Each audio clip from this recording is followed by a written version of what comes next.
Navigating school while still figuring out and accepting your identity, it can be tough. When there's rejection at home and a hostile environment at school, it can be difficult for LGBTQ students to find a sense of belonging and validation. LGBTQ youth face numerous issues. School is the place where youth usually will spend the most time at besides at home, so how can we make schools more welcoming to LGBT students?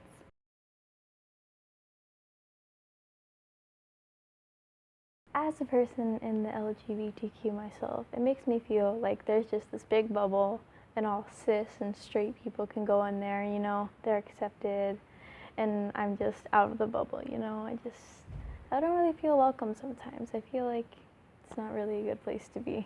I think homophobic and transphobic slurs affect students a lot at school. It makes them feel like school is not a safe space. It makes them feel like they're not welcome, and it can really impact their mental health.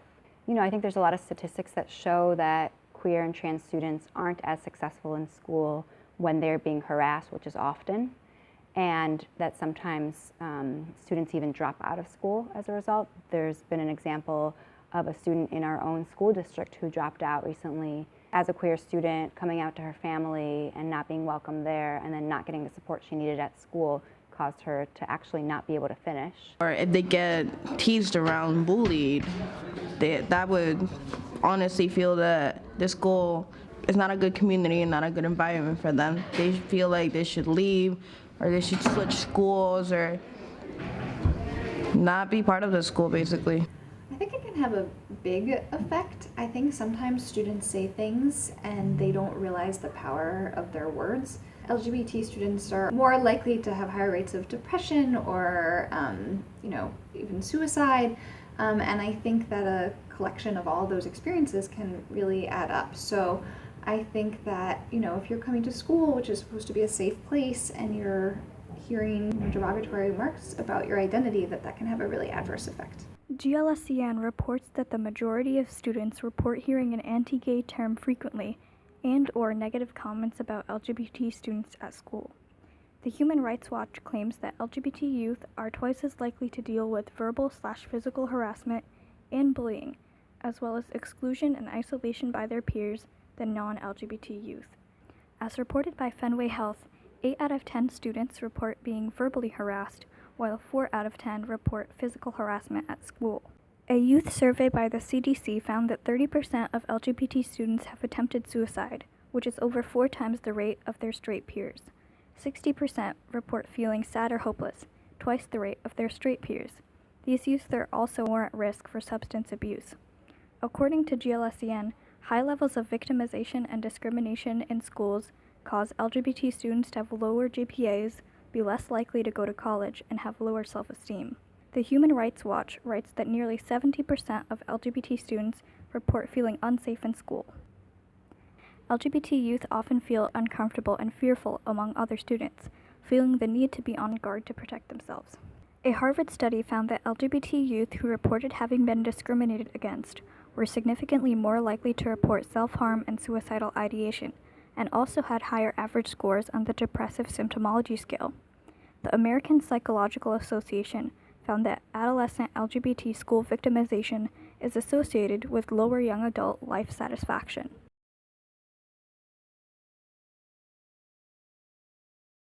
I think there are so many things schools can do to be more welcoming. I think education, number one, is necessary. That's exactly what schools are for. And there's no reason that schools shouldn't also be educating people, students in particular, about homophobia and transphobia and how it harms people. Welcome them like any other student they are. We shouldn't just welcome them like nothing. They're just like us. They're people who deserve the kind of respect we get.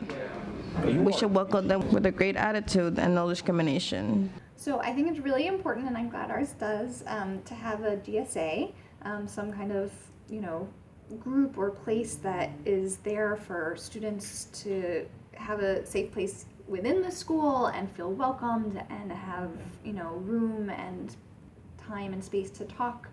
And then I think going even farther than that, I think having training for teachers, professional development for teachers, so that, like, for instance, those remarks get dealt with rather than just kind of like hidden. I think workshops for students, campaigns, all could have a good positive influence. Even things as simple as, bathrooms labeled as open for everybody can signify a welcoming environment. LGBT students lack protections from discrimination and bullying in many states, and many school districts have ignored the needs of their LGBT students and failed to ensure equal treatment. Schools should go through with anti-harassment policies and host LGBT sensitivity trainings. Administrators must not ignore the harassment of LGBT students. Schools should educate students and staff about the subject. Having a GSA can provide social support and resources to LGBT youth at the school.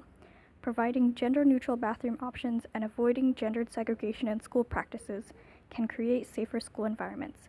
Supportive educators and inclusive curriculum are crucial.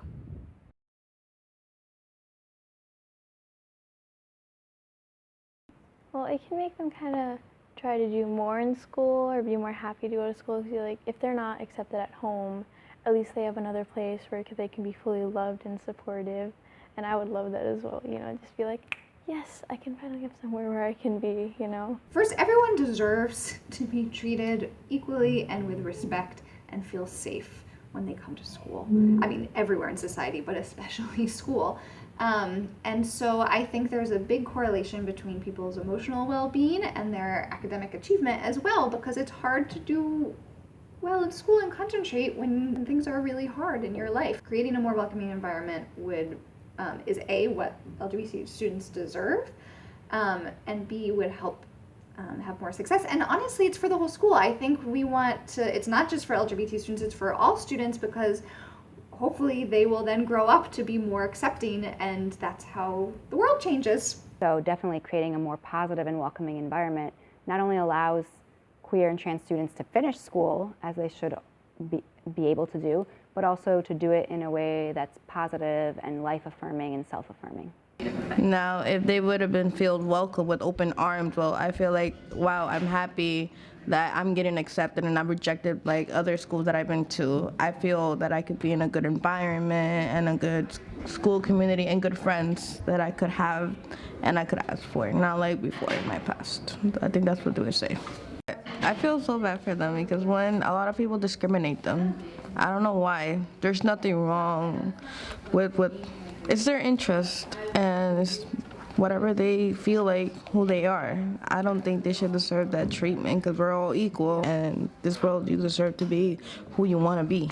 LGBT youth are in need of all the support that schools can give and deserve to feel safe at school. Our sexualities and gender identities are important and unique to all of us, and they should be respected. They should never be a target for abuse or discrimination.